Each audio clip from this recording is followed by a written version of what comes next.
Thank you very much. I can never sleep before an occasion such as this because I'm very socially awkward. And so whenever there are lots of people in the room, I wish I was an hour into the conversation because by then I'm relaxed. And I think we are some time into the conversation, but I'm still nervous.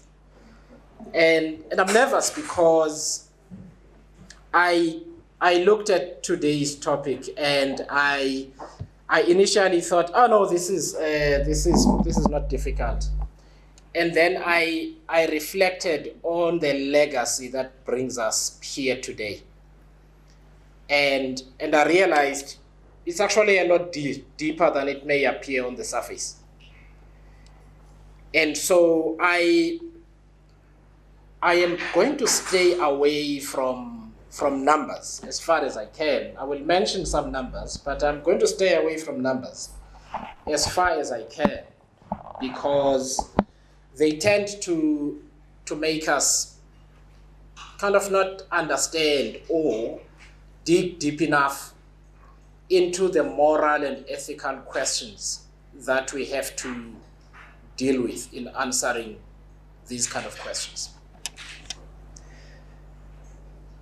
But before I get into the topic, I'd really like to thank the Masilela family because when you have had a loss as profound as this, it is difficult to fathom, at least at a personal level, that you can still host people like us next to a beautiful but very cold river, 2 days after the longest winter night and the shortest winter day.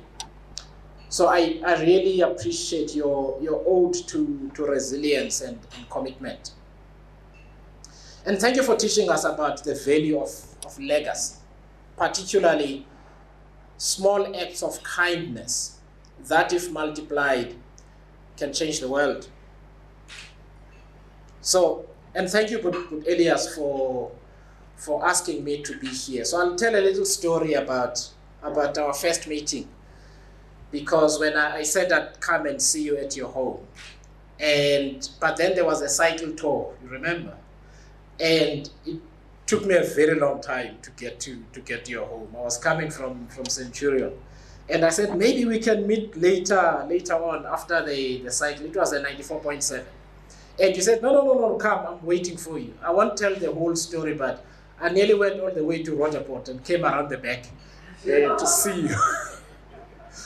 But I'm so grateful that we met. And I'd like to thank everyone for braving the cold.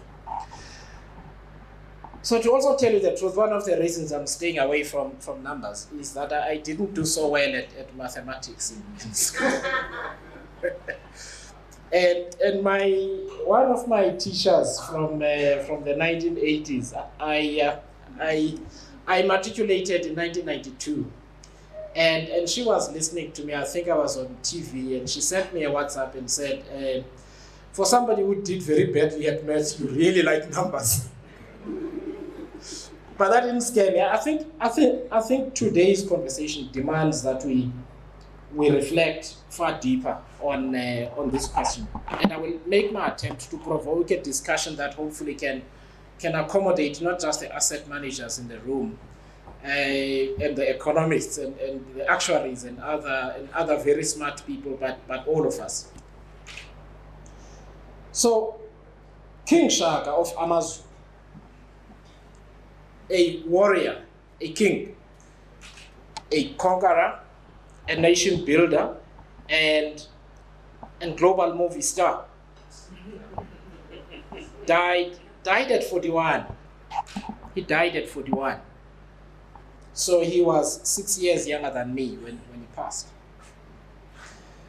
Cecil John Rhodes, a hustler, a colonialist, an imperialist, a businessman, industrialist, politician, the Prime Minister of the Cape, died at 49. At 49. He wrote an extensive will I think for those days, which is a small booklet that you can find if you look hard enough and you order from some of these classical bookstores. And therein he sets out the Rhodes Scholarship. And in that will, he says, if there were in future to be someone whose stature is as great as his or bigger, you can change the name of the scholarship and put the name of that person before mine. And so we then had the Mandela Rhodes Scholarship. He died in 1902. And he was obsessive about legacy. So he determined what would happen not just to his body when he died, but what would happen to what is now the presidential guest house in Cape Town, and so on and so forth. But he died at 49, which astonished me. Beyond our continent, Alexander of Macedonia died at 32, leaving an empire that stretched from Central Europe and all the way to Afghanistan, crossing the Hindu Kush to India. He died at 32. So had we had this conversation maybe 150 years ago, we would be having a conversation about Africa's economic future, period, with people that are much younger than maybe the median age in the room. Back then, life expectancy was short. People lived fast, I think, and died young.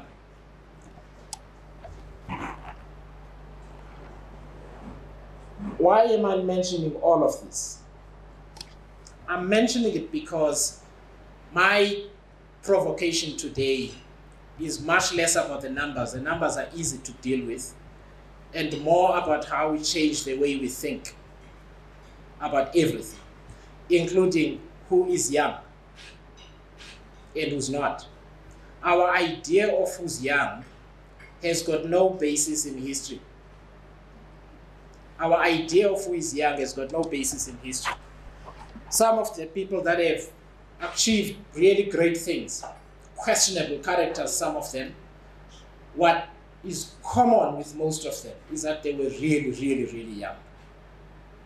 And it appears that notwithstanding the fact that it was 100, 200, 1,000, 2,000 years ago, society was ready to accept their leadership. And there's something about being young. It's the belief that most, if not all, things are possible, that they can be done, and that there is no one else to look up to or to look to, but to look to ourselves and go ahead and do them. And that is at an overarching level. But after spending a lot of time on figures, graphs and trends and so on, from the World Bank, the IMF, Stats SA, and so on, I decided on the following points for our discussion today. So we often talk about the demographic dividend that Africa has, that the median age in sub-Saharan Africa is 19 years old, I think. There are countries that have a median age that is even lower. I think in Uganda it's 14 and a half years. So very young populations. In 2021, the median age of African leaders was 63. So you can see the gap. Now let's go back to all the people that I spoke about before. When you are working towards a future in which you will live, I think you do things a little differently because you will be there. There is self-interest in it. It's not just something that you leave into future generations. I am not suggesting that with Elias and them should ship out of the room and we only talk to the young people. But I am saying that when we think about how we can place young people in a position where they can determine Africa's economic future and Africa's future in general, maybe we might reap more sustainable rewards that way. Instead of what we can do for them in the moment. Think about what we can enable them to do for their own future and for the rest of us. So I've got a few strange themes that I'm going to place on the table. And those who've got notebooks, please note them down, because then we are going to have the conversation. The first is health and well-being. Health and well-being. Too many young people die during birth or soon thereafter on our continent. They never get to see the future. And in many instances, their young mothers die alongside them. One of the reasons we've got such a young population is that the old people don't live long. Life expectancy is much lower. So if you talk about the future of any economy, you need people, A, that are alive, 2, that are healthy, and 3, that can be productive for a very long time.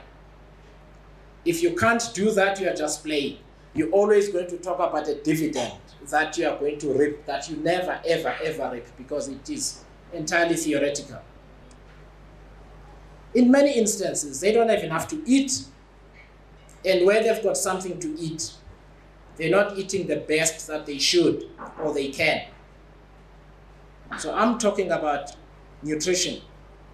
So let me just give a statistic from South Africa. 48% thereabouts of children who begin school never finish matric. They never do. In many instances, it's due to social conditions. It's due to not having enough food, not having enough clothes, and being stunted from a very young age. So if you want to talk about the economic future of young people, we think about where the disempowerment begins to happen. By the time you get to sit around the same table as SNAP and MPO, it's a much smaller percentage of people who've made it that far. Many don't make it. Many do not make it. The second is that I think of the world in which we live, where artificial intelligence can even write essays and assignments for people at voice command. And you soon realize that we are starting from behind and falling further behind. When you've got limited chances at an education that enables them to compete in a rapidly changing environment, then we understand how fast and how efficiently we have to run to catch up, and then eventually being the best in the world.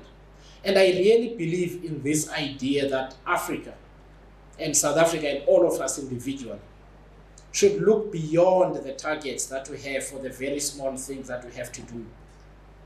We have to dream much, much bigger and think about being the best at everything that we set out to do.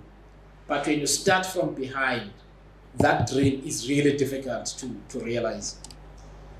The third, which is the other reason not many people live long on the continent.